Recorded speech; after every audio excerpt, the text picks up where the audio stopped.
Good afternoon and welcome to the 2019 Daniel Burnham Forum. I am Kurt Christensen, APA's president, and it's an honor to welcome you to this special event. The Burnham Forum was designed with two ideas in mind. One, what are the big ideas that planners need to be thinking about, discussing, and debating? And two, what are the important issues and trends that are likely to drive change and disruption? This forum has sought to raise the big ideas and important emerging issues that hold the potential to change the communities that we serve. As an organization, APA leaders have been thinking a lot in the past weekend about foresight. Today's event is part of that work. To help us grapple with big ideas and change in the communities, we have a very distinct and exciting panel of leaders. These experts will be discussing an issue that is of such great importance to planning, to people, and to this country. How can we achieve equitable redevelopment and inclusive growth in our legacy cities? Now, with some of you might not be familiar with the word legacy cities, and these are places across the country, largely in the Northeast and Midwest, but can experience anywhere really, that are experiencing significant demographic and economic transitions. These places find themselves in a mostly post-industrial economy and dealing with either slow growth or no growth. The question of how to create prosperity and opportunity in these communities is critically important, and the specific housing, transportation, infrastructure, and development questions are difficult. Equally important in the discussion is how to improve communities in ways that advance social equity and make opportunity accessible for everyone. These are important values for planners and at the very heart of APA's work on equity, diversity, and inclusion. The folks with us tonight on the stage are not only grappling with these questions, but are also achieving real results in their communities.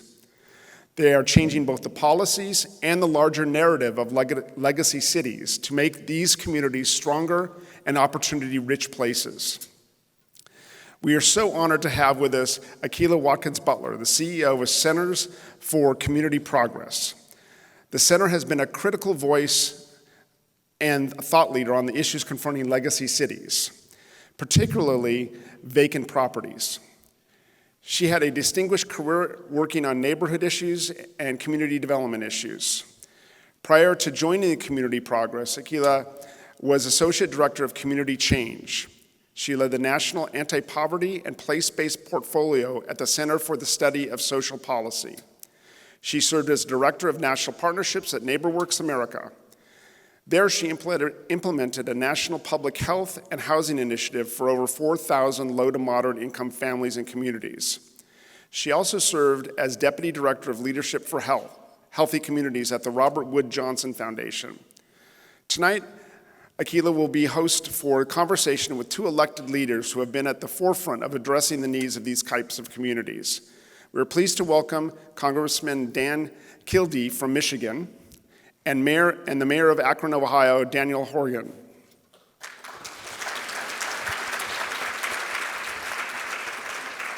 Before I turn the program over to Akilah, I want to acknowledge and thank the Lincoln Institute of Land Policy.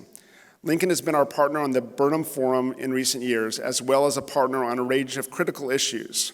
This year, we are extending our work with Lincoln to include a full track of sessions tomorrow aimed at identifying ideas for legacy city agendas. We are grateful for their support at this event. Now I'd like to turn the stage over to tonight's host, Akilah Watkins-Butler.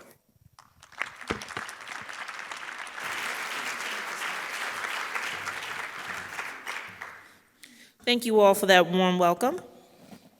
So I'm excited to be hosting you this evening to talk about big ideas, and I have a fabulous panel to do that. I am happy to be joined by Congressman Dan Kildee and Mayor Dan Horrigan. And so before I turn it over and have these two gentlemen come up and share about some innovative ideas that they're both working on as it relates to community revitalization, I would like to share with you a little bit about what the Center for Community Progress is doing. So let's see. All right, there we go. All right, so the Center for Community Progress, really quickly. And let me just say that I have to give props to to Congressman Dan Kildee. He is the founder of the Center for Community Progress. So it's like I'm doing a presentation from my professor, so hopefully I do well by him.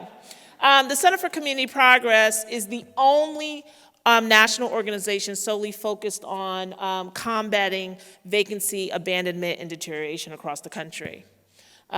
We have worked in over 300 communities, mostly with local government, helping them to fight and combat blight and also to reimagine what a new community could look like with the current context in which that new community exists in. We do this a variety of ways, right? So we do this through providing very deep, nuanced technical assistance to local leaders. So that's everything from coming in and doing research and development. Many cities have no idea how many vacant and abandoned properties they have. All the way to introducing local ordinances and local policies that can be implemented, both at a state and local level. The other thing, too, is we provide a whole suite of leadership and educational programs, all the way from monthly webinars to our national conference that will be taking place in Atlanta, Georgia, in less than a week.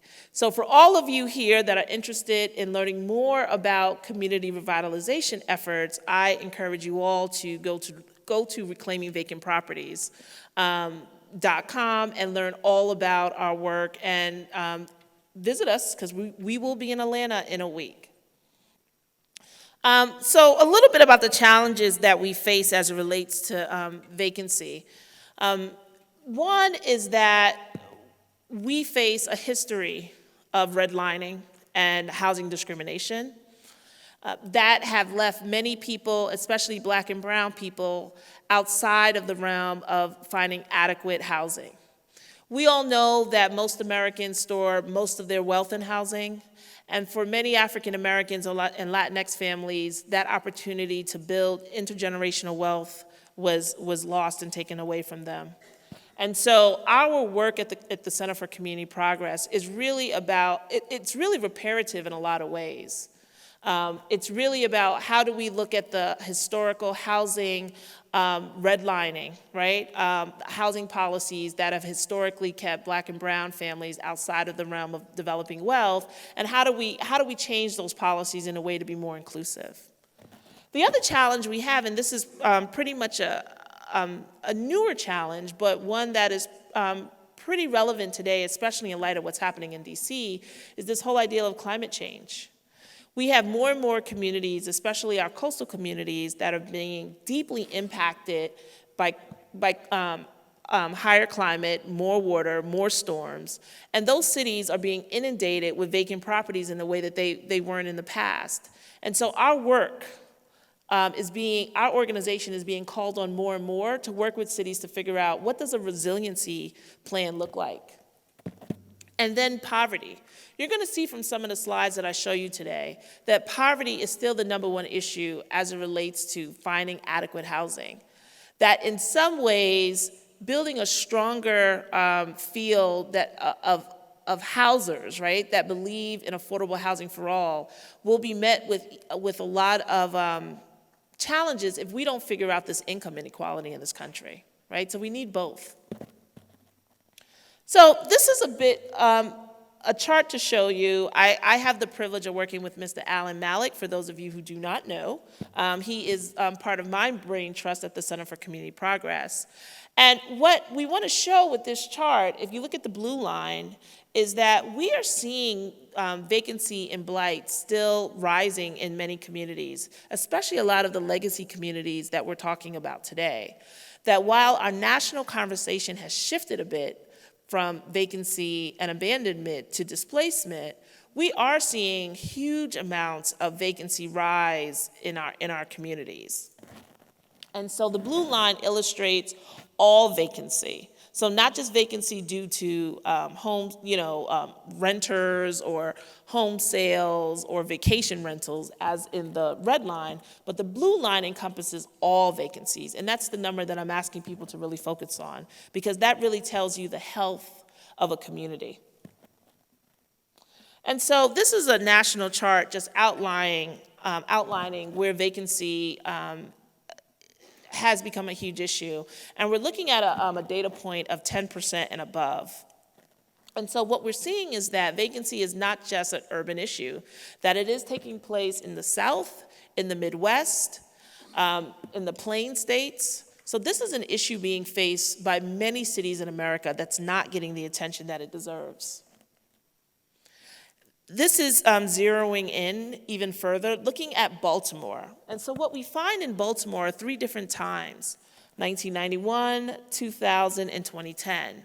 And what we're finding is more concentration of vacant and abandoned properties.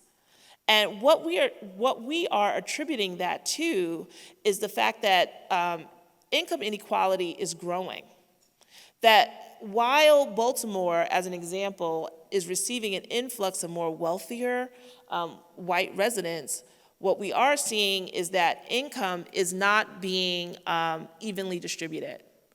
That for African Americans, especially in the city of Baltimore, they are being concentrated more and more in places around the city that are experiencing high levels of vacancy. And so this is just a chart to illustrate that even more.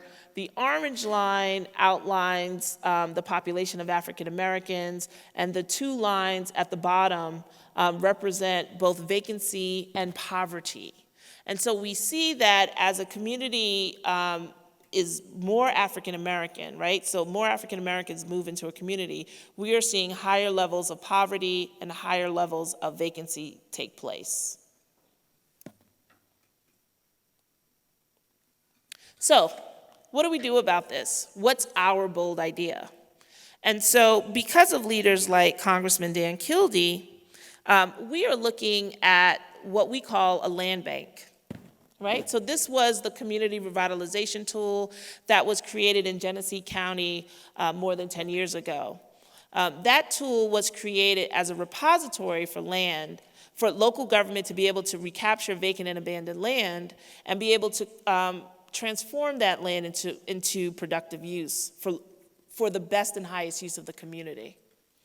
And so more than 10 years ago, there were only a handful of land banks. And today we have over 170 of them. So this is a movement that has grown. The Center for Community Progress has been the vanguard for this movement growing. There are more than 15 states that have land banks. And for some of you out there, I think it's really interesting some of the states that have adopted and really grown this as a revitalization strategy, and that is New York, Ohio, Michigan, and the state of Georgia. We don't normally think about the Southeast as a place where this happens, but we are seeing more and more land banks develop in places that are facing uneven revitalization. And so we are excited about this tool. We're looking to build on the legacy of Congressman Dan Kildee and grow this tool even more. So I'm excited about that, and I'm also excited to introduce Congressman Dan Kildee to share his big idea. So thank you all.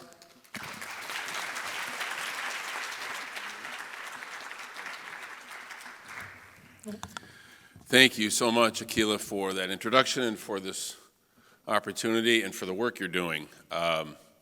It really felt like coming home. That land bank slide, I founded the Genesee County Land Bank back in 2002 and worked to bring it to life. And then when we formed the Center for Community Progress, just 10 years ago right now, that was really a centerpiece of our work to try to take that notion nationwide. And it's one of the pieces, while not historically associated with the federal role, that we're working on as part of a big approach to support these legacy cities, those communities and the people who live in them, that even during periods of economic expansion seem to be immune from the growth that comes from a growing economy, structurally locked out of really what we've seen in the last few decades, 2 periods of sustained economic growth, the period of the 1990s and the period that we're in right now. Both are remarkable in the sense that there were communities that if you went and visited them, and I sure did as a part of my work and I know Akilah does, every single day as a part of the efforts of the Center for Community Progress. As you visit them and talk to the people there about their experience, they haven't experienced that growth. And so, it's a shame that it has to be considered a big idea, but I think it's a big idea to get the federal government back in the game, back in this game. So that's really the focus. Let me just make a couple of comments because I want to hear from the other Irish politician named Daniel who's here. But a couple of things. In terms of the economic development challenges or the sustainability challenges in America's legacy cities, which have taken a whole succession of euphemisms. We called them older industrial cities for a while, legacy cities. My view is that we have to start with some fundamentals because it's impossible to transactionally intervene without dealing with the incredible inequities in our economic system. So to start, as a baseline, my view is we have to address that. Unfortunately, from time to time, we take giant steps backward. No surprise that it's my view that in 2017, the Congress and the nation took a giant step backward by exacerbating the economic inequalities in this country through tax legislation that gave us an opportunity to do something about inequity that Congress failed to take up, and in fact, went in the other direction.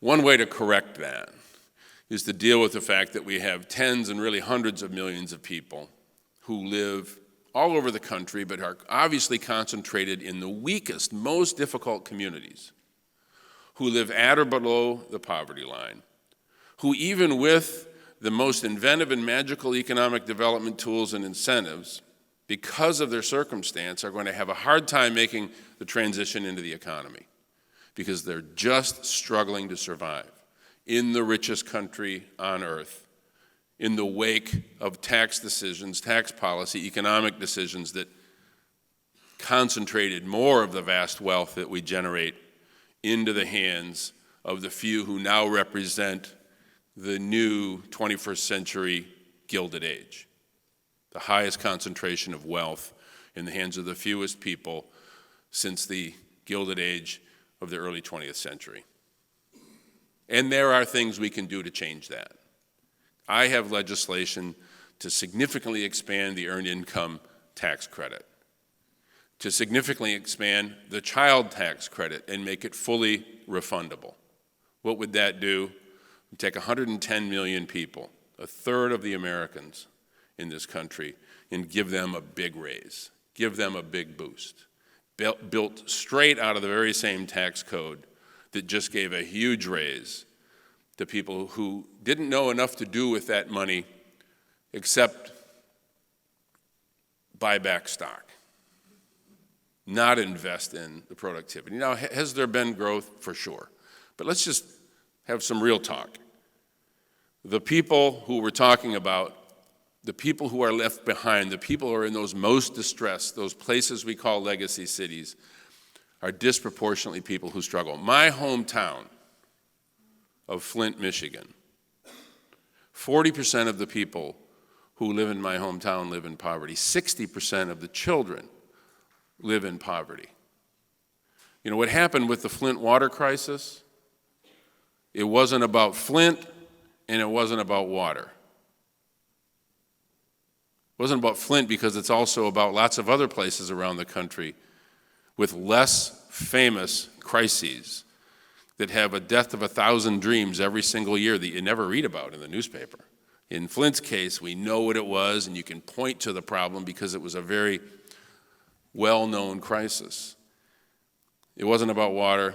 It was about the fact that we have a system that leaves these folks behind, and it wasn't about Flint because it's being experienced in lots of other places. So the big idea is to start off by recognizing that the people and the communities that we're talking about are in the situation they're in not because they chose to, We got to get over this idea, which is very much a part of the national narrative and very much a part of the political narrative that I know mayors face and that I faced when I was in local government. And that is this belief that the struggles that these places are making is because they didn't have vision or that they were poorly managed, when the truth of the matter is, with the exception of the fact there are places that were poorly managed and there are people without vision, but the reality is that most of the drivers of the struggles being experienced by the communities that we're defining in this conversation are drivers completely beyond the control of the people who live in those places, starting with racial avoidance in the 50s, 60s, and 70s, globalization affecting manufacturing, transportation policy, and funding decisions that clearly benefited suburbanization and regionalization of wealth.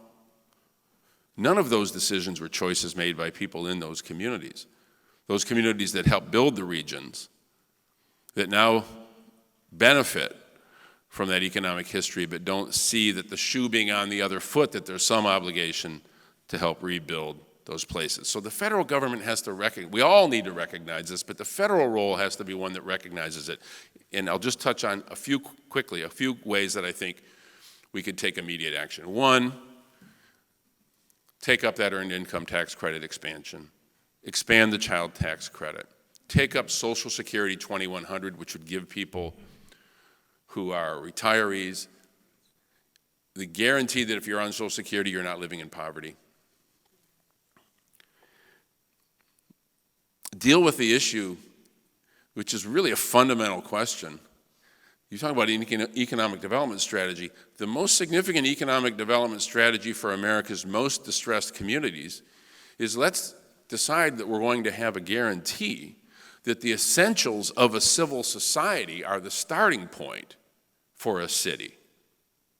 And there are lots of cities in this country that don't have what we assumed to be in place everywhere, and that is the essentials of a civil society. Water that's drinkable, roads that are maintained, parks that are mowed, a fire department and a police department on the other end of the phone when you call. The basic elements of city services that we take for granted are not existent, not present in a sustainable fashion at all. And let's get off the notion that solvency of a city is somehow the measure of its success, and get off this sort of balance sheet approach and realize that there's service level solvency questions that have to be a part of the conversation. And retool and rethink the way we finance municipal governments so that we can have a guarantee that the basics, the fundamental elements of civil society are guaranteed. This is the wealthiest country on the planet, and guess what? On the wealthiest day in its history. Today. More wealth is accumulated in the hands of one nation. We just set a record today. And you know what? We're going to set that same record again tomorrow. The idea that we can't have that guarantee is the big idea that we have to pursue. And then ensure that when the federal government does act, I mean, that's a big question, I will admit. But finally, when the federal government does act on those things that we clearly have a legitimate role in, and I'll just give you two examples because I could go through many more, I won't. But let's just take two. One that just happened as a part of the tax code. It was a case where the federal government was in the right church but may have sat down in the wrong pew. And that's the opportunity zone concept. Right church. Reinvest in distressed places. Amen. But however, not properly targeted, which it isn't, or not properly managed, it's not managed at all, because it's not even a program. The result will be, of course, for the subscription of that to be in the places that happen to have qualifying zones with the greatest likelihood of return and the highest rate of return, and it will exacerbate the differences between the haves and have-nots. And then finally, the big one, infrastructure.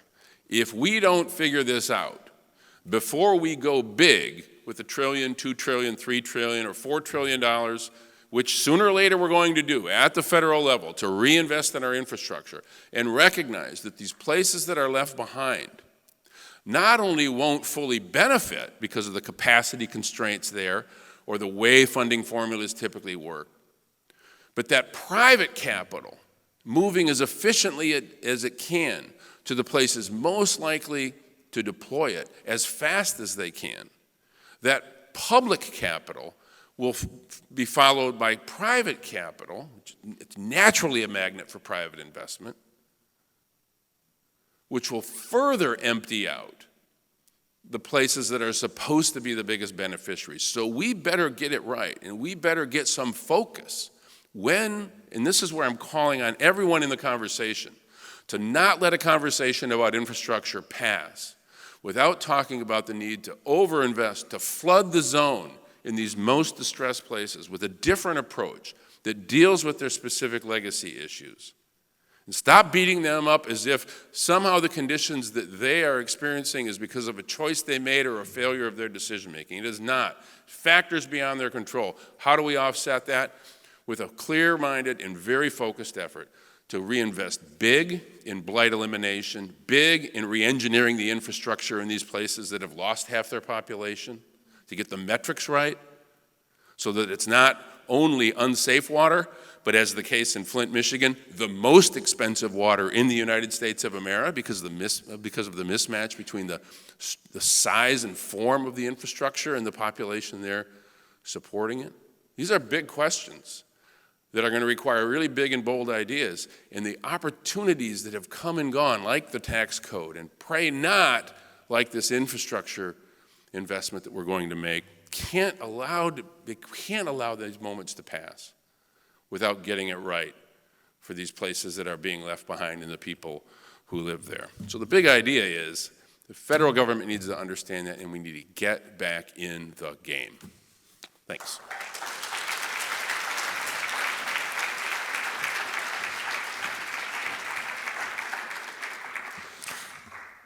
Thank you very much, Congressman Kildee. And so we got our charge, right?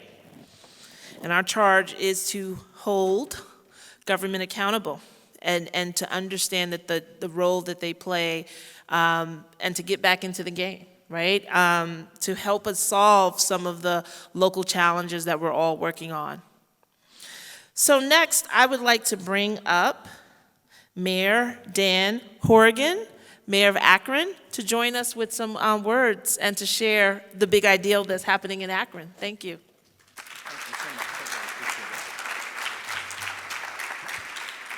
Thank you, and thank you for having me here this evening. Congressman, I couldn't agree more about getting back in the game. We work with a lot of different federal partners. And coming into office, let me start with this. Many of you may be familiar with my planning director named Jason Segedy. When I first interviewed Jason before I even took office, and I've been mayor for about 3.5 years, and previously I'd served in county government and taught high school and owned a business and did a couple other things, but spent about 25 years in public service. I told Jason, I said, listen, and I'm not saying this because I'm an elected official, I'm not saying this because I'll need you to vote for me, that's not it. I told Jason, I said, the planning department needs to become a verb again. It needs to start doing some of those things that we had done historically of planning for the future. And he said, you know what, I couldn't agree more. And I said, listen, just go do big ideas. Just go think of big things. Let's get some stuff fixed kind of right away. In coming in office, I thought to myself, you know, not being the mayor before and being in another section of government, I said, you know what, I'm kind of need an assessment of what's going on, because we had a previous mayor that had been here for about 28 years, which is a long time, which is probably a little bit too long. It's not a criticism on him. I think there just needs to be some sort of turnover in that political realm at some point, whether it's 12 or 16 years. At that point, you need to bring in some fresh ideas at some point. And so I appointed a blue ribbon task force and a commission to say, listen, I'm going to give you 4 months. Go look under the hood. Tell me where my finances are. Tell me where my opportunities are. Where can I make some charter changes? Let's get some wins out of the way right away. Just so, because, you know, there's some show some success, because unfortunately, cities and what we have to do in those basic city services, those are on the front line on a daily basis. People are knocking on your door from the time you get into the office to whenever you get home, and then even during the middle of the night, all of those different things. It's not a complaint. It's just what the job is, and I say this with as much humbleness as possible. I signed up for a temporary job. Really, these are temporary positions, so the goal of me and my administration and our staff is that we want to get as much done as possible. But first you have to kind of figure out, what is going on out there in the city? Where are some of the opportunities? And the assessment that they brought back to me, especially on the financial end, it said, it's not good. We've leveraged ourselves, but it's not a criticism because we've built a pretty good infrastructure of some assets downtown. We acquired a ton of property. Thank you for the land bank, because they've been a tremendous partner in Summit County when it comes to the acquisition of property, the demolition of property, holding property. We started a vacant building registry when it comes to industrial property just last year, to start to put some money into a fund to take down some of those things. So we're starting to get ahead on some of that planning process. But that blue ribbon panel told me and said, listen, you have some real vulnerabilities, and a lot of them center around infrastructure and finances. And they did not want to be the first person or a mayor that came into office and said, listen, I'm going to raise your taxes right away. I don't like paying any more than I have to on that end of it too. I don't think anybody does. But I think people will pay for things that they see and that they can feel and they can touch. My dad told me a long time ago, he's kind of a wise Irishman, he said, listen, count the pennies because the dollars will take care of themselves. And what I took him to mean is that pay attention to details. People notice potholes. They notice the knocked over sign. They notice the tree that's not picked up or the lawn that's not mowed. They notice those things.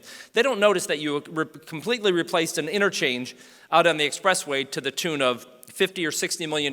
They notice some of those little things. So if we were going to get some of those little things done, I thought we needed a different finance package to be able to do it. We raised a 0.25% income tax to start on our infrastructure. And we used to resurface about 17 miles of roads a year, which is not a whole lot. But I promised the community that if we would raise the income tax by a 0.25%, it would bring in an additional $15 million, but I would put it towards 3 things only. Just 3 things, because I think those are the 3 most important things. And people were telling me so the first year and a half, and this is from dozens of community meetings out with either business owners or senior groups or a myriad of different groups. Our roads stink, our police need help, and our fire need help. And I said, listen, we're going to put the money towards 3 things: police, fire, and roads. We opened 2 new fire stations just last week. We're paving 54 miles of roads each year, and we'll do that every year because that's the way the legislation is written, and we'll continue to invest in that infrastructure. I know this sounds somewhat like a political speech at some point, but at some point you have to start to show some sort of results for the things that you're doing. So as you go around and look, and so in starting to office, and they gave me that report, some of the things that they had said is that here's some opportunities, but here's another thing is that your finances are not in the best shape, which caused for the income tax increase in I think a very nominal amount, but it did pass with the 70%. There were no plans for the future, and this was back to the planning department and staff capacity and saying, what are our plans for economic development? What are our plans for homelessness and inclusivity and diversity, all of those different things, because there wasn't anything to go to a shelf and pull it off and say, listen, this is how we're going to address this particular subject, this is what we're going to do. So it took a while to actually put together a plan, and specifically when it comes around economic development. And I loved the concept in the beginning of the opportunity zones. I haven't seen them really work yet, and it's kind of a, I approach things in a I think, a different way. I've spent, like I said, I think the last 25 years in customer service or in public service, and I think those two kind of equate to each other, is that we've never asked the city, and I know that we didn't, but this is, we never asked our customers, and our customers are our residents. They are our businesses. They're anybody that we need to collaborate with, whether it's the universities or the hospitals or anybody else. We never ask them a key question, and it's a really hard question to ask. And I ask high school seniors, I ask my mom, I ask everybody, tell me what you want. And it's not an easy question to answer. It's just not. Tell me what you want, because the list of answers will be, it's almost too much to take. But if you start to categorize those answers and start to put out a process and say, listen, you'll find some common themes. People want to live in a safe neighborhood. They want to know that the city cares. They want to know the city is going to invest in certain things in their neighborhood. How are my kids going to be able to get a job? Where the school? What kind of school are they going to? What's the condition of the building? I think people are honest with their answers, and they'll tell you exactly what they want. But it takes them a little while So to put that all down and then come up with a plan, it's only about 3.5 years since I started, but we have specific plans to be able to address a lot of those things, especially when it comes around in and around economic development. And I think for a long time, we as a city, and I think a lot of cities did this when it comes to legacy part of it, and I go back to that whole term of legacy city because a lot of times they'll call us the Rust Belt. Which there is actually a science behind corrosion and rusting, but I won't get into that whole engineering part of it now. But when you talk about legacy cities, and I think of my dad, and I think of my grandparents, and I think of all the people that worked in the rubber shops in Akron, and I think that's one of those misperceptions. If you're riding around on tires, they were eventually made in Akron. Well, the city of Akron used to build about 300,000 tires a day.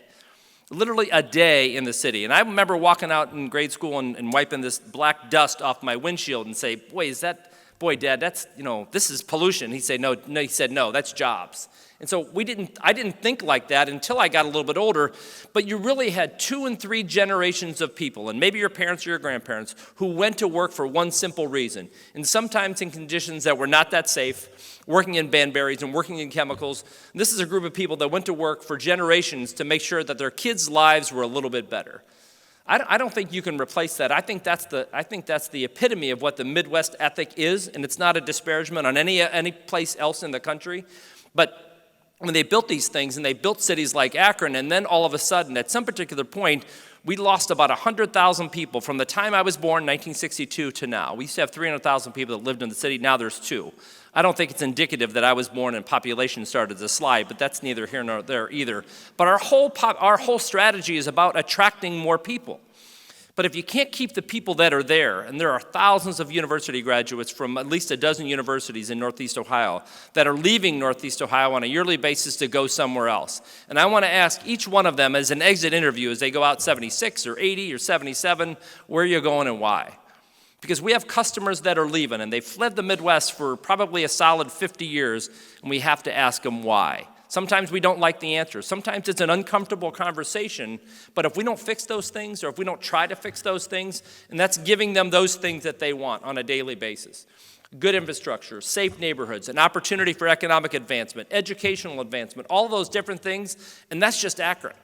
Imagine the Boston and Austin and New York and Lansing and Flint and Poughkeepsie, New York, and Syracuse, and Scranton, Pennsylvania. All of these cities, we're all fighting for the same people that are leaving some of these areas and flooding into other areas. We have to ask that question, why? And if we don't answer it, they're going to keep leaving. And I've implored my other mayors across the state of Ohio and across the region, why aren't we asking our customers why? Because I know I ask them why every single day. We ask residents that are leaving, or if they're planning to leave, or if they have a complaint, where is it that you're going? What are they offering that we can't? And you have to throw weather out, because I'll never be able to create a mountain range, and I'll never be able to have an ocean. But we have a lot of things that you'll be able to, I think, rally around on a daily basis. We have great natural resources. It's very economical to live. We have a great school system. It's safe to live. You have all of those things, but people are flooding to areas where it's a lot more expensive. And if you look at some of those areas where people have flooded to recently, whether it's Austin and Miami and San Francisco and all of those different places, those aren't the lowest tax places in the country. In fact, they're probably pretty high. If the economic argument is that you could save a third by moving somewhere in the Midwest somewhere, and we're offering you these incentives to be able to do it, and you still don't do it, we have to figure out some sort of it factor that they've already figured it out. And whatever that is, I think it's different for each community. And that's what we've been working on for the last 3.5 years. What is it so special about Akron, besides that it's a great place to live, and I'm the mayor, and all those other great things? That's the applause line. It's supposed to be a joke. All of those other, no, you didn't have to do that. All of those other things that I think make it a great place to live. And you can, listen, the Midwest, and I think the country is dotted with places like that. We need to get people back to those places to fill them back up. When you talk about land, when you talk about the land bank, we have all of those things. In fact, we have housing tax abatement. You could build a new home and put property taxes in your pocket for 15 years. That's on the supply side. We have other demand side strategies that help that on an individual basis when it comes to business and incentives. But the whole process of economic development, there's kind of two games, and you don't want to be in one because you know you have to give something away. And I am loath to give anything away for free. I don't like it when a company says, listen, we'll come to you, but you need to give us $10 million. And I actually had a guy in New York who was willing to move his company, 109 people, to the city of Akron if I would write him a check for $15 million. He didn't get the words $15 million out of his mouth before I walked out. I can't be in that one. I don't have $15 million to give you. But here's what I can give you.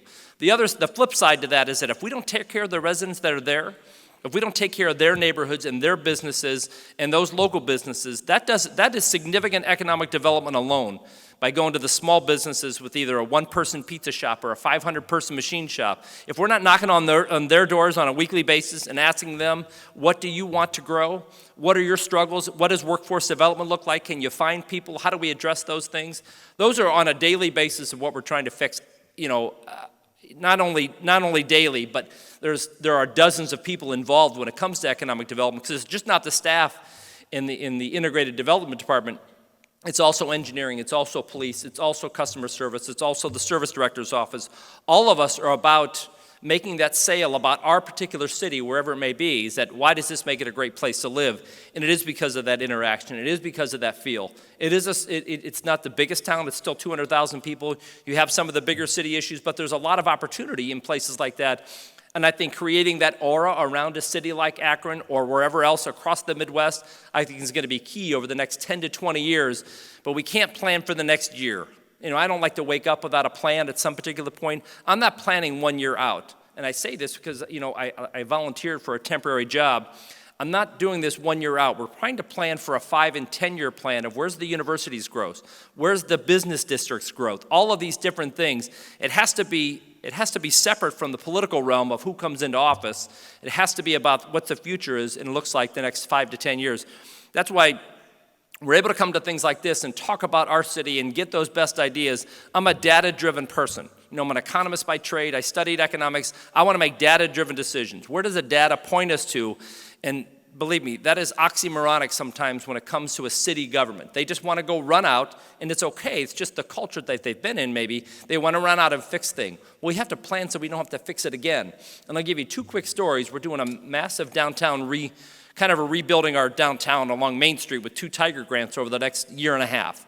We discovered this about 6 months ago. We still have a wood water line running down the main street in the city of Akron. And I'll repeat that. We still have a wood water line. Listen, it's about 100 years old, and it's not bad. It's only broke twice, and eventually we're going to have to take it out when we take up High Street. But the other day, we also found a 136-year-old valve that was leaking that was installed in 1884. 136 years old. It was made pretty good. It was leaking a little bit. And the guy actually asked the question, should we replace it? And I said, you think? So when you get a chance to be able to replace some of those things, I think you have to do it, whether it's the once in a multi-generational opportunity to be able to dig something up to plan, though. But that whole 5 and 10 year plan is what the key is, I think, for our future going forward. So I appreciate being able to make some brief comments, and I look forward to answering questions on the panel. Thanks again.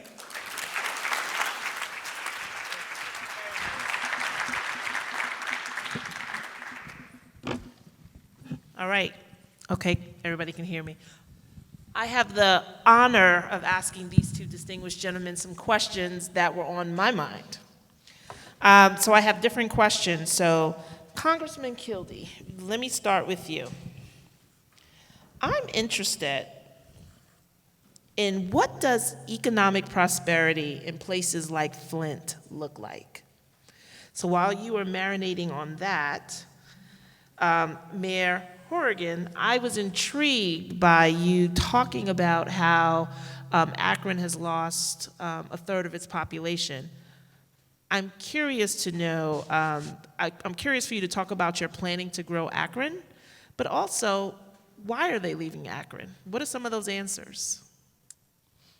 So, Congressman Kildee. Well, we can talk about economic prosperity in Flint because if you're old enough, you sort of remember it. In fact, there was a point in time in Flint's history, it was a city that now has just a little under 100,000 people. But its peak population in 1960 was about 200,000. I graduated from high school in 1976. And that year, there were 79,000 people working for General Motors. 79,000 people in a county of about 400,000 city of 200,000. And, we thought it was going to last forever. We were sure. We didn't realize that that was the anomaly, not what we're dealing with now. That was the anomaly. The one place, one company, town where everyone was making as much as their father or mother and grandfather or grandmother working down the line. That's not the prosperity that we can go back to, but that was prosperity. The prosperity we have to have, what it looks like, is a prosperity, and this sounds, I know what it sounds like, and I know I'm going to get hit by political opponents in this, but it's shared prosperity.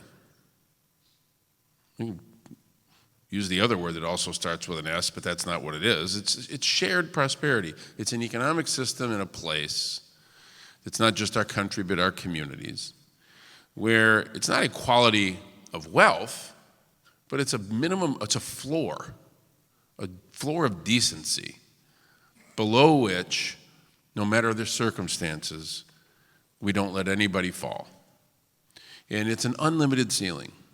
It's an unlimited ability to innovate and create and succeed, but something that feels like a basic floor of decency that is structural in our society, schools that give every kid the same basic opportunity. If they want to do more and work harder and succeed, that's great. But I think that's fundamentally what we're struggling with right now. And we can talk about these communities and look at their unique characteristics and the unique path that took them to the place that they're in right now, but they're really just different iterations of a story of an economic system that is structurally inequitable. And that was really the first point that I made. Unless we deal with that, then there is no such thing as prosperity in a place like Flint. Thank you. Well, I could follow up on that in a ton of different ways, but I think Flint and Akron's trajectory probably started about the same time. I graduated high school in 1992. It was 81. It was a little bit after, not too much. But I think at some point when that base of what you have started to maybe look different and started to maybe go somewhere else. Maybe the first tire plant was built outside the country, and then, but even post-World War II, you saw this massive, the United States massive presence all over the world, and they push companies and say, listen, go be global because there's a global marketplace. You got to be able to sell tires in China and India and South America and everywhere else. So you built tire plants over there, and then all of a sudden they thought, well, geez, I can make that a little bit cheaper over there. But I think the flip side to that too is that when you didn't invest in home, and it's not a criticism of what went wrong, it's what happened when the system started chasing. And then I think the leadership at the time thinks, well, we lost 1,000 jobs. Let's just go get another. Well, you can't just go get 1,000 jobs somewhere. So I think we smokestack chased a lot for a long time, which is that's part of that economic development strategy I was talking about. We still need to be in those conversations about, how do you land an Amazon? How do you land the next Pratt Industries? How do you do those things?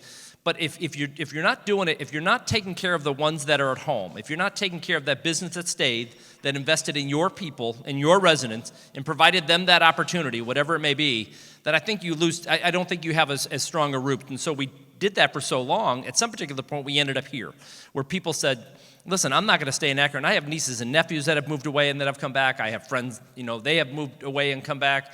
They went away for, we want to go live in a vibrant big city, or we want to be able to see a show, or we want to be able to see all these different things. We do get some, repatriation, so to speak. And I asked them, when you did move away, well, it was just more of an opportunity. I was able to do this, I was able to do that. And some of the jobs were out there that they wanted to get. It has changed, I think, so much in the last 10 years about, there's a statistic out there, by 2045, 50% of the workplace is going to be working from home or not from some sort of office. If we don't start thinking about some of those things and becoming, whether it's age-friendly or whether it's millennial-friendly, I know people hate that term, if we don't start adapting to some of those things, then I think they go find a company or a city where they will adapt. And part of it is recognizing as a leadership, whether it's on a municipal level or whether it's on a state level or even the federal level, you better be open to what your customers want, or guess what? they're going to go live somewhere else. They're going to move out of the country, and I think that's kind of a fear too, is that obviously we don't want them to leave, and I know there's plenty of opportunity here, but if we don't ask those customers, and I keep harping on that customer or that public service part of it, I don't know anybody who's ever talked like that. I don't know, and no mayor ever asked me what I wanted. I mean, I spent 7 years on city council, and I'm not talking from that level. I think if that it's a style that's suited to me. So if we're not looking like, I don't know anybody who does great customer service that has a bad business. Anybody who has great customer service, you can point to the bad ones and you can see how their businesses go down. It's a little bit like a business approach because people are leaving and they're your customers and you don't want them to leave, you better give them what they want. So that planning to grow Akron strategy is actually listening to what people want. And those common themes are a good educational opportunity, economic opportunity. We want a vibrant city. We want to be able to live downtown. We want to be able to we need some newer housing. We need those things. We have a lot of those things that are a little bit disconnected, and they're starting to connect. And I say once those gears start to roll, geez, then I'm just going to get the heck out of the way because you don't want to be in the way of that. And one of the philosophies, and I live by a couple of them, is really going to lead, follow, or get out of the way. Yeah. And I subscribe to that almost on a daily basis. So I have one more question before we open it up to the audience. We are in an audience comprised of local government folks, planners. And so what role does the local government have in assisting to grow towns such as Flint and Akron? We can talk, I think, Kildee, you outlined the role that the federal government has, but what role does local government have? And the same with you, Mayor. You want to tackle that one first? Sure. About a year into my term, we kind of figured out, not that it was a great revelation, but there were three primary people that people went to when it came to economic development. They either went to the county government, which is organized around an executive, a lot like they have, I think, in Maryland and New York. They either went to the chamber, which is not really a great name because I think chambers of commerce are kind of an outdated model of which they look at, or they went to us and they said, listen, what's the opportunity here? We partnered with Brookings over about the last year and totally stripped down our entire framework of how we approach economic development. And each one of us has paths that will become experts in. And the county kind of centers around business retention and expansion. The chamber is working on diversity and inclusion. And ours is workplace and place-based economic development strategies. And there's five buckets. And we kind of worked hand in glove or we work together as far as a collaborative effort. And then when we see an opportunity, we go to economic development partners like either Team Neo or Jobs Ohio or working with our federal partners to put together a package to say, this is what it looks like. We are the lead in this, I think, in cities, in counties, and chambers in a city like Akron. I don't know of a mayor, whether it's a village, a constable or whatever the head official is in a village, or in the biggest city in the country that doesn't have a robust economic development team that does things for business, because I think it's that important to do it. So we put a lot of resources. There's a lot of planning to go to. In fact, we stripped down the entire department. I took elements of planning, engineering, and economic development, threw them all out, and then created an organization called Office of Integrated Development that has planning, engineering, and economic development that sit around. They don't just sit around. I don't mean to be oxymoronic about that. I'm sorry. But they meet on a daily and weekly basis to go through, the strategies and who we're talking to and what the ideas are and actually what the plans are for the next 5 and 10 years too. We had too many times, and Jason would attest to this, that we were sitting in silos, and I think that's one of the things about government sometimes, and it's not a knock on us, it's just the way that it went over for the last 200 years. We sat in silos and made decisions, and we didn't really necessarily look at, well, how does that new water line affect that housing development that we're not going to build now because you put it in the wrong place? It's not their fault, it's just we're doing some of those things, and I think they were living in silos. So communication and collaboration help on our level to make the best decision. So, 100% agree. I think one of the challenges with answering the question, which is the right question to pose, is what is the local official role? I just want to preface it by reiterating my point that in many cases, all the best intentions, all the brightest leadership and committed leadership is so constrained by the resource issue that most of the focus is on the balance sheet and institutional survival. And so, to start with what the role is, I think we all have to recognize that the role can't be executed in a solitary fashion in this subset of American cities that are the really distressed places, because their focus is so much on survival that it's difficult to focus on anything else. I think the other piece of it, is, I guess, maybe two elements. One, it is fundamentally the role of local government to provide quality public services that are important to existence in a civil society. And that just sounds so simple, so fundamental, that it's often sort of skipped. Providing good, decent public services that are just necessary to have a functional place. So we got to get that right. And the municipal finance system in many places in this country is so dramatically broken that absent the will to deal with that question, it's hard to kind of think about anything else. How do we get fundamental services? The other piece of it, which of course relates very much to the work that many people in this room do, is to continue to organize the community around some vision as to what the next thing is or what the future looks like, what path the community is on, not just managing today, but continue to think about tomorrow. It's one of the reasons that I used to say that every problem is solved by a land bank, because that was the only thing I was working on for a long time. But the reason I started sort of conceptualize and then started the Genesee County Land Bank was because we needed to take control of our situation. And our situation there was really about managing not growth, but managing significant population loss. So one of the roles is to sort of be honest about your reality, and then offset that with a vision for the path that you think you're on. Sometimes that means managing the process of decline. And if we can decouple growth with quality, not that they aren't connected, but in some places, if we decide that only growing communities are communities that are successful, then we consign a whole set of American cities to failure no matter what, because they are in a period of population retraction. It used to be that, in this country we had this one big period of growth, built largely upon the Industrial Revolution, followed by a period of retraction. And it feels like the birth, life, and death of places, where if you look at the history of the world, cities have been able to grow and expand and then grow again and kind of go through a process that is more organic. And it's not the birth, life, and death, it's just like the next phase. We need to be thinking about it that way and organize our land in that way. And that sort of was the underpinning of the land bank. Let's hold this land. Let's treat it as an asset, not as a disposable commodity, and try to deploy it in a way that's consistent with some rational plan for what this community is going to look like given the realities that we're facing. It's a very hard thing to do.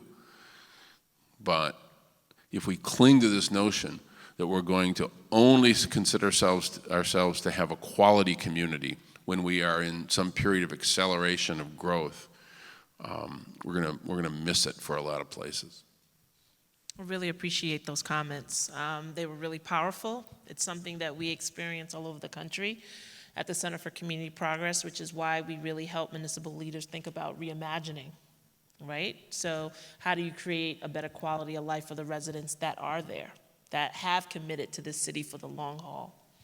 So I really appreciated both of those comments. Well, I can ask these two interesting gentlemen questions all afternoon. I know you didn't come here to hear me ask them questions.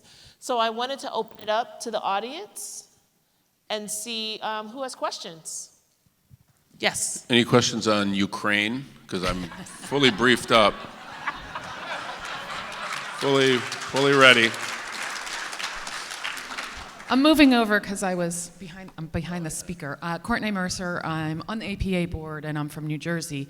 And Mayor, you brought up Amazon, and which, in my mind just brings up HQ2 debacle that was, in my opinion, and I think the opinion of a lot of people, a race to the bottom, where we have states and cities competing against each other and giving up all these tax incentives. Heck, in New Jersey, we gave huge tax incentive to Panasonic to shutter one Class A building to build a nice shiny new one in another town in our own state, just so they wouldn't go to North Carolina or wherever they were threatening to go to. Do you see any solution or foresee a future where we stop doing this? Realistically, as long as one person is doing it, it's unfortunate that, I hate to say, I'm loath to give people anything as an incentive to do something, which is the right thing. And my pitch was actually different to them, because I think, and it goes back to a little bit of that, when you had the companies, I think a lot of those companies in the Midwest that didn't have, on the industrial side, sometimes their working conditions weren't all that great, but you had a group of people that went to work every day to make sure that their kids could have it a little bit better.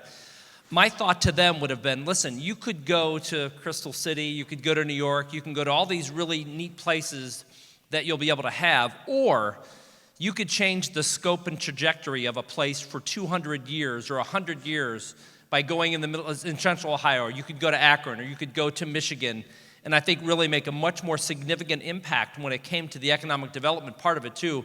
I'm loath, like I said, to give incentives to anybody to do it, but as long as one person is doing it, I'm almost like, if I'm looking at that box scenario of the game scenario, then I'm just up at the upper left corner. If I'm not trying to fight for those jobs and incentivizing at a reasonable level, and it's not all mine, there are obviously other partners that incentivize those things. Yes, I would love for that one game to end. Unfortunately, I have to be in multiple rooms at the same time with one company who doesn't want a thing or doesn't need a thing, and that we help out, and with another company who's got both hands out. Unfortunately, that's just the game that we have right now. I'd love for it to end on some point. I just don't think it's going to happen. Sorry.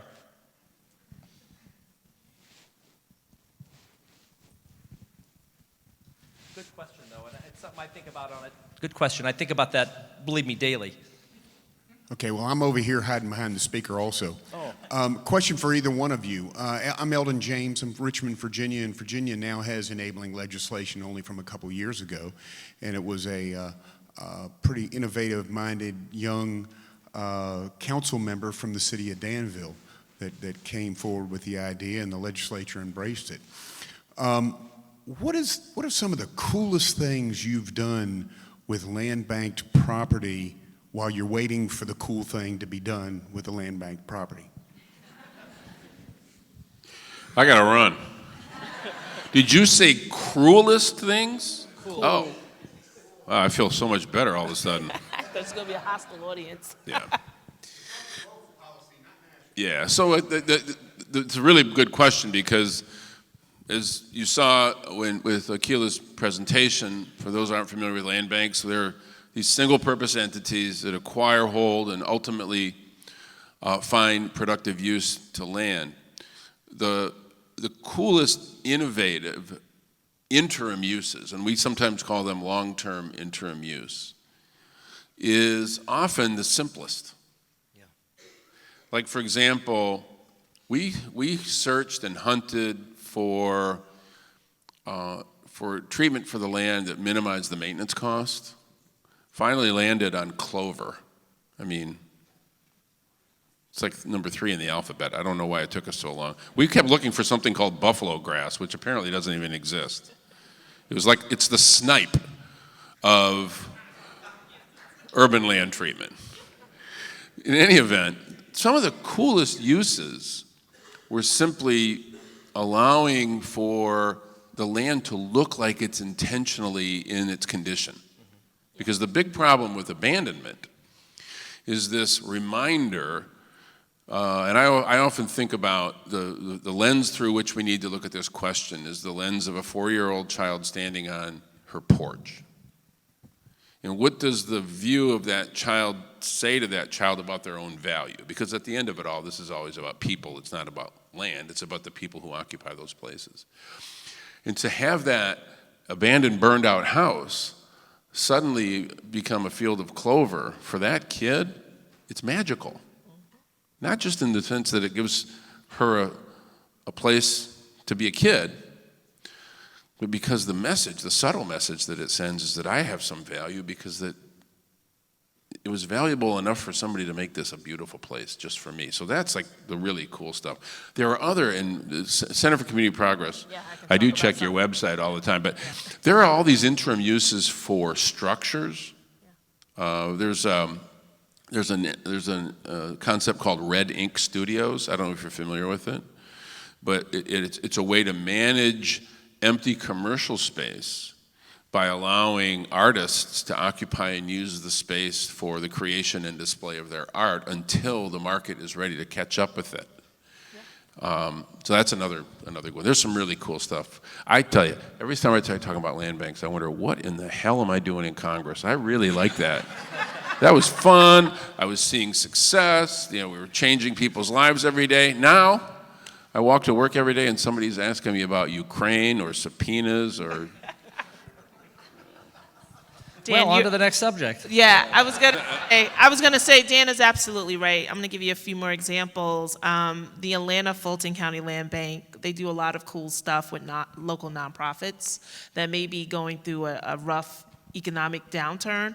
They hold those the properties of the nonprofits for up to 5 years, and they're able to freeze the taxes of those nonprofits and be able to do a bit of clearing of some of the liens and debts on those properties of the nonprofits, right? So the nonprofits who are trying to get themselves together, raise additional dollars, or during the next recession that do not want to lose their land because it's so beneficial for local use, are able to bank their property in the Atlanta Fulton Land Bank for up to 5 years. So that is one thing that's been really creative. Another thing that we're piloting across the country are land banks being able to acquire property and being able to transfer those properties to community land trust. Right? So community land trust are these entities that are able to build mostly in moderate and very strong market cities and provide affordable housing options for folks who may not be able to afford to buy a home. And so being able to cut the acquisition costs almost to just a simple transaction fee and be able to transfer that property to a community land trust has been a huge help. And it's been able to spur economic development in really a lot of the expensive cities that we're seeing a lot of population growth in. So there are a lot of different, and then one more example with the Cuyahoga County Land Bank, one of your old friends who said hello. I was with them last week, Gus. One thing that they're doing in Cuyahoga County is they're partnering with an organization called Evergreen Cooperatives, where they are, so the Cuyahoga County Land Bank also does a bit of development too. So they acquire, but they also do some rehab and renovation of these homes. They're able to work with some of the employees of Evergreen Cooperatives. So as an employee of this cooperative, a certain amount of your paycheck goes toward home ownership. And families are connected with some of these homes. And so we're looking at families being able to buy homes, own homes in the city of Cleveland, and be able to pay off those mortgages in like 5 years, right? Because they've created this pipeline of properties to be connected to individuals who may not, without this opportunity, be able to buy homes and be able to qualify. So there are a lot of cool things. We could talk about them all day, because like Dan, I'm really high on land banks and the power of them, but they are becoming a lot more creative. They are becoming a lot more collaborative. And I think that a lot more folks around the country are looking at them as a revitalization tool. If I could just say one more thing on it, because the question is a really good one, and it's one that a lot of communities struggle with, because the orientation of most land systems is that the land, in order to be productive, it has to have productivity associated with that particular parcel. It has to be economically productive, either tax paying or contributing directly through economic activity. And as an economist, you'll appreciate this. The most important paradigm to accept is you want to internalize all the externalities of the use of that piece of property.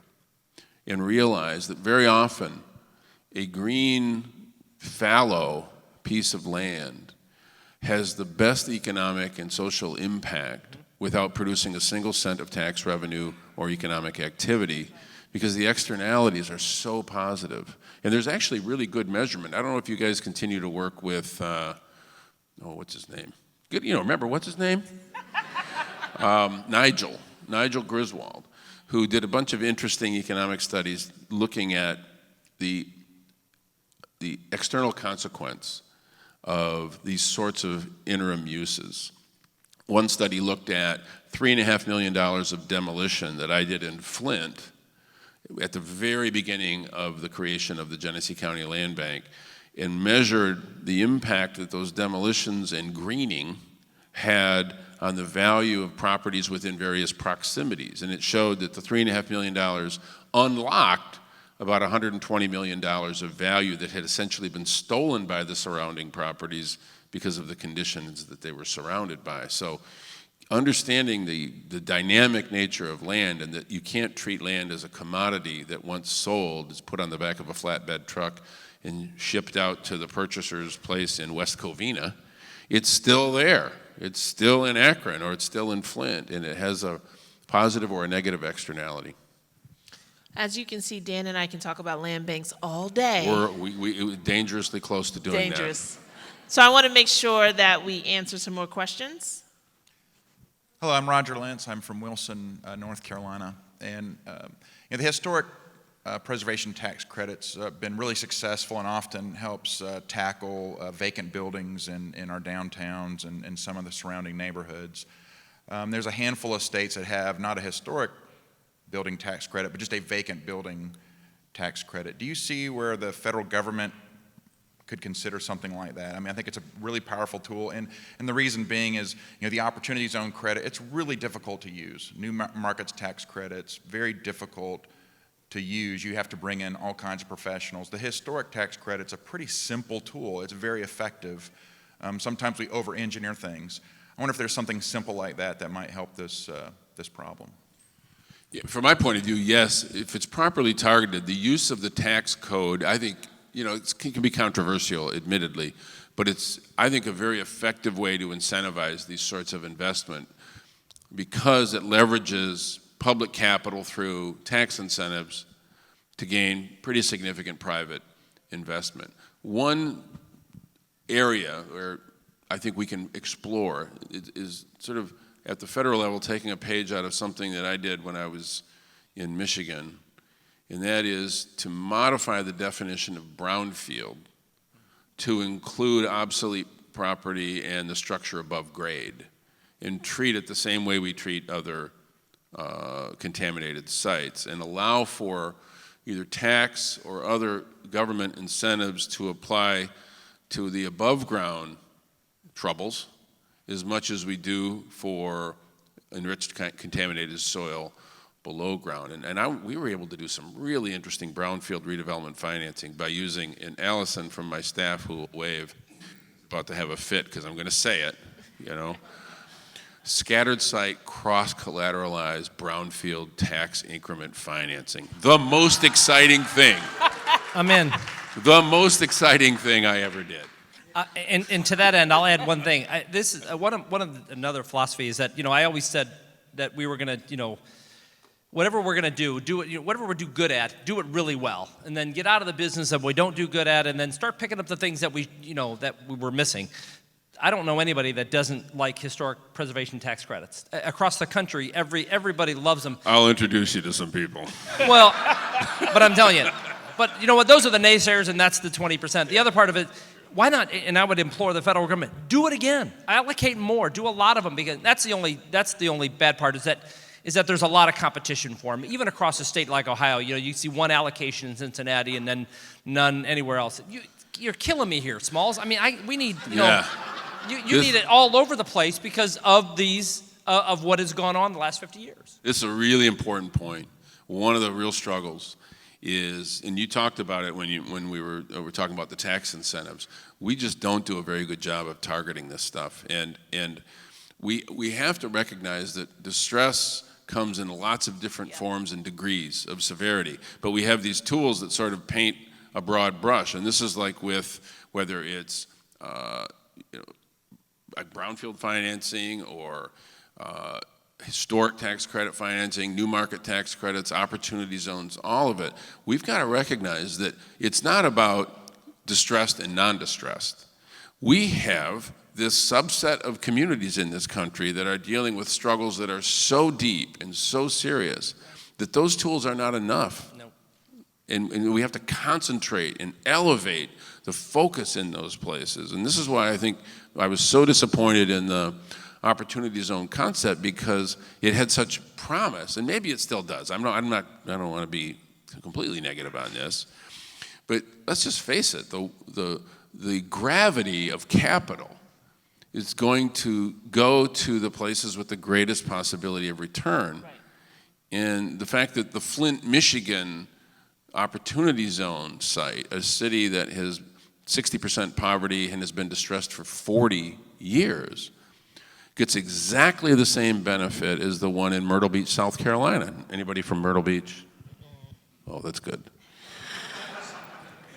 Or pick another place. I mean, the proximity of the defined zone That's the equity to argument. real wealth is really troubling. Absolutely.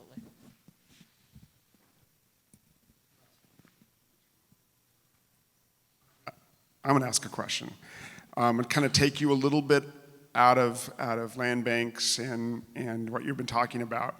Ukraine. So maybe. Okay, Mr. President. Thank you.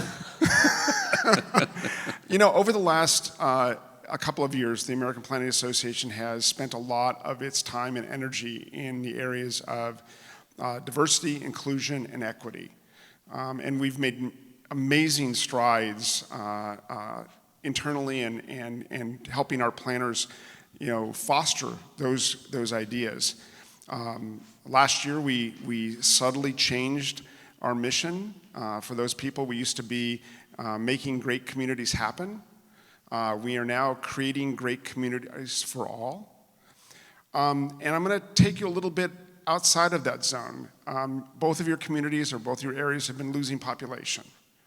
And I applaud you for thinking about the quality of the city and the services that you provide to the community, and hopefully the growth will happen.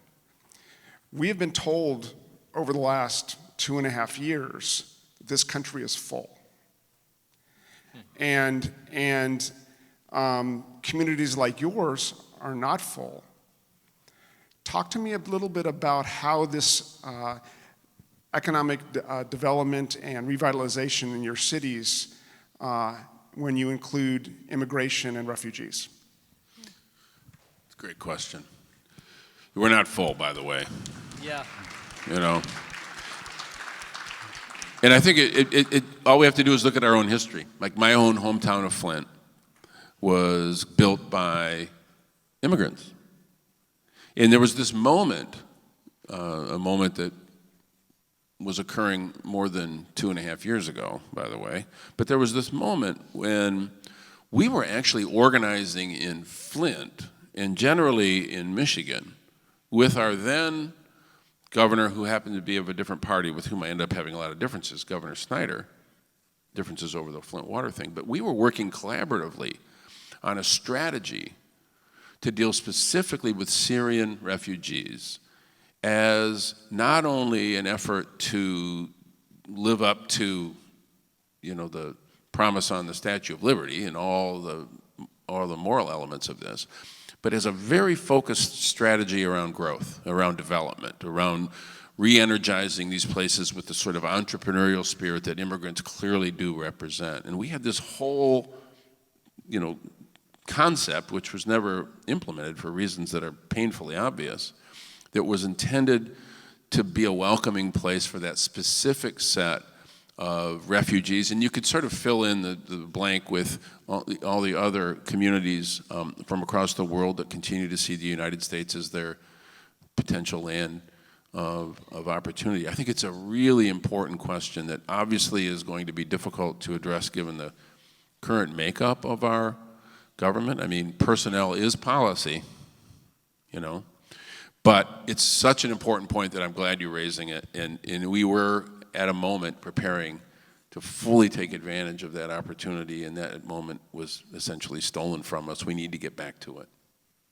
I can tell you, and I start a lot of speeches off this way. You know, my grandfather fell off a boat from Italy and started selling vegetables at the corner, and 3 grocery stores later, in 3 generations, here I am.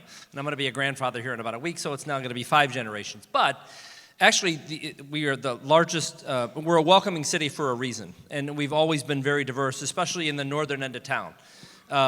So we're the largest destination of Bhutanese, Nepalese, and Karen population in the country, and I know in the state of Ohio. Also the second destination as family members get here too, and Hispanics. And it actually has stemmed our population loss, and if we didn't have those immigrants and refugees coming here, you know, we'd probably be about 15,000 people less. The Knight Foundation did a study, and it's been a $3.4 billion impact into the local economy when it comes to, it has stabilized property values. Property values are actually going up in that area of town, on the northern end of town. It's the only way we are going to grow. I mean, you see declining population rates, or you see declining birth rates across the world, and you see populations declining. It's all and that's all well and good, but if you're not going to be an attractive place and if people don't come here, you're going to stay at your same level and you're going to go down. So, or you're going to eventually shrink at some point. So we're a welcoming city for a reason, and as long as I'm mayor, we're going to continue to do that. I would say I don't like the current climate around it, but what it has done is it allowed the first 2 waves of refugees and immigrants to come in to kind of settle in a little bit into areas down. We still need more because we're not full. We have the room for that growth when it comes to capacity, for more construction, more wealth, more people, more water customers. That's the whole growth strategy. We need more of everything. I don't want to say, hey, don't come. We need them. I mean, I'm sorry, that's just the way I'm going to take a look at it. And if somebody wants to run on and do something else, that's fine. But like I said, we need more people. So, Yeah, so in our work across the country, we are seeing some challenges with immigrant enclaves. Cities like Flint and Akron are absolutely right that they need them.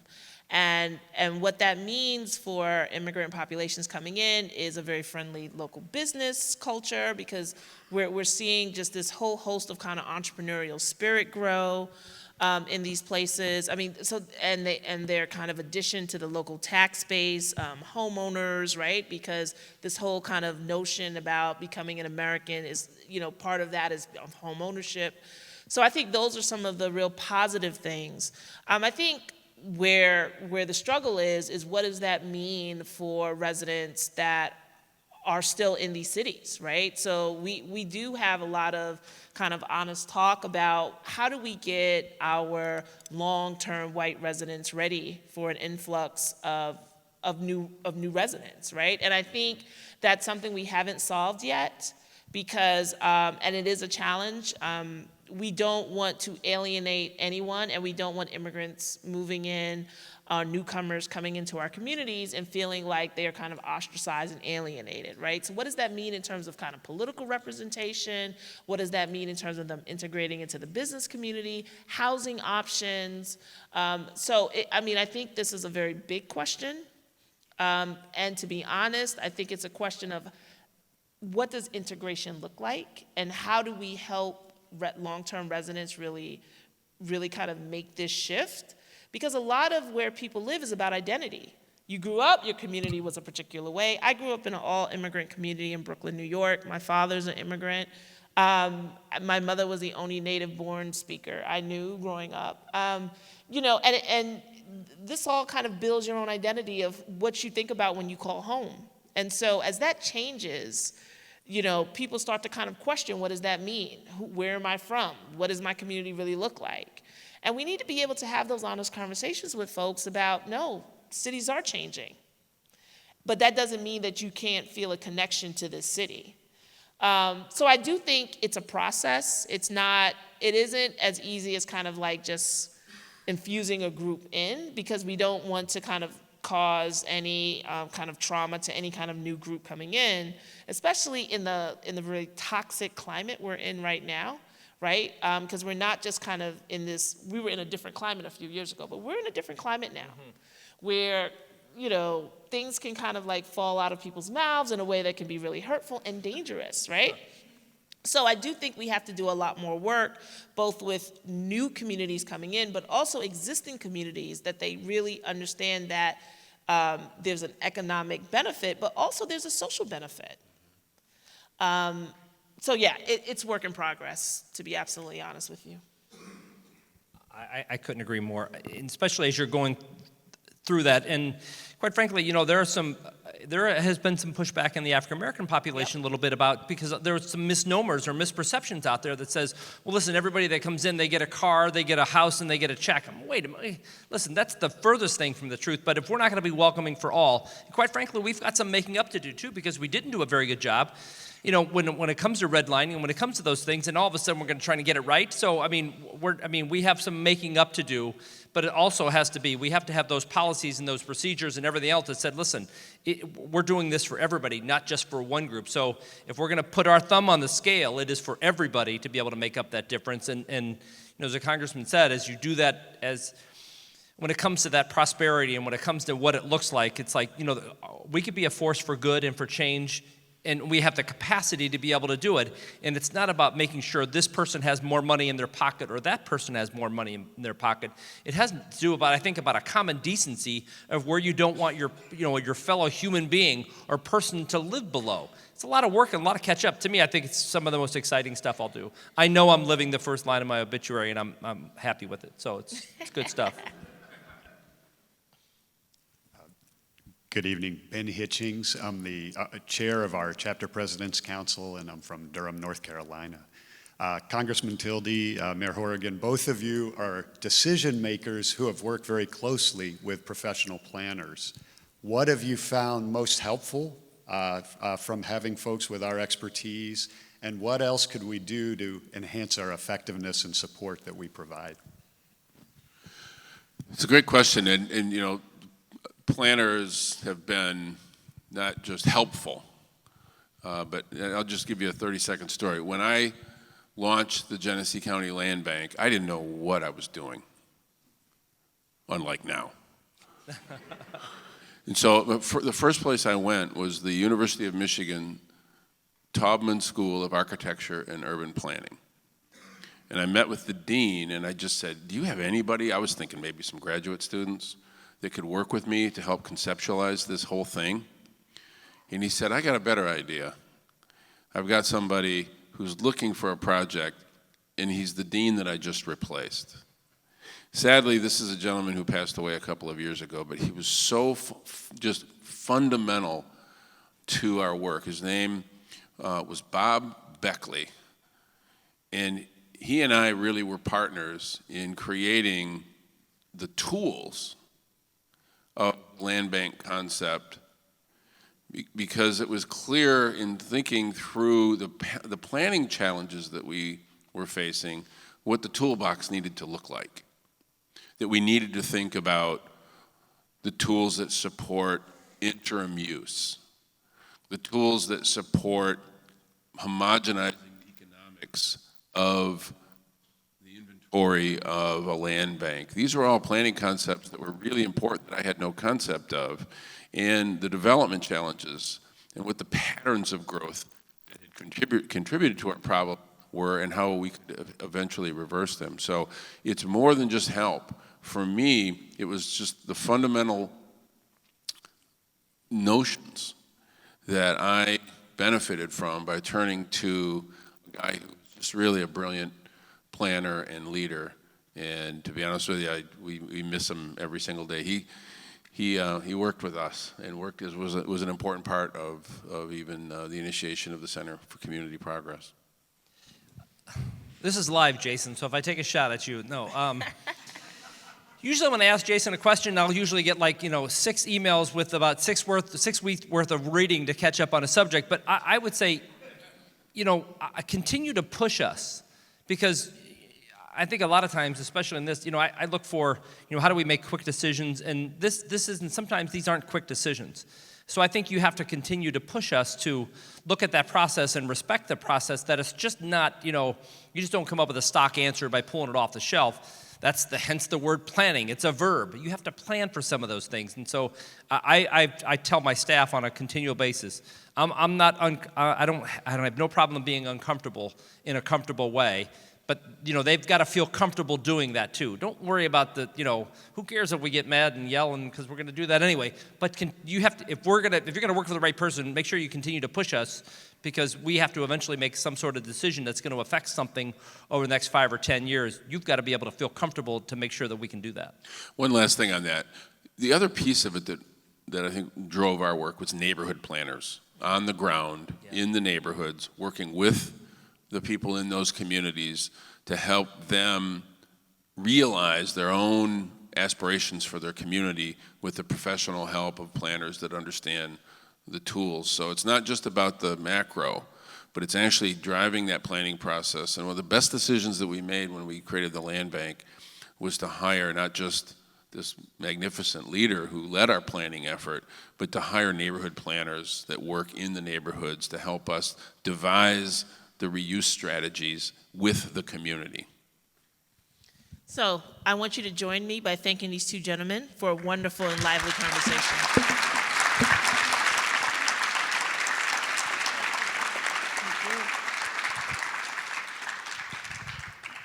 Thank you very much.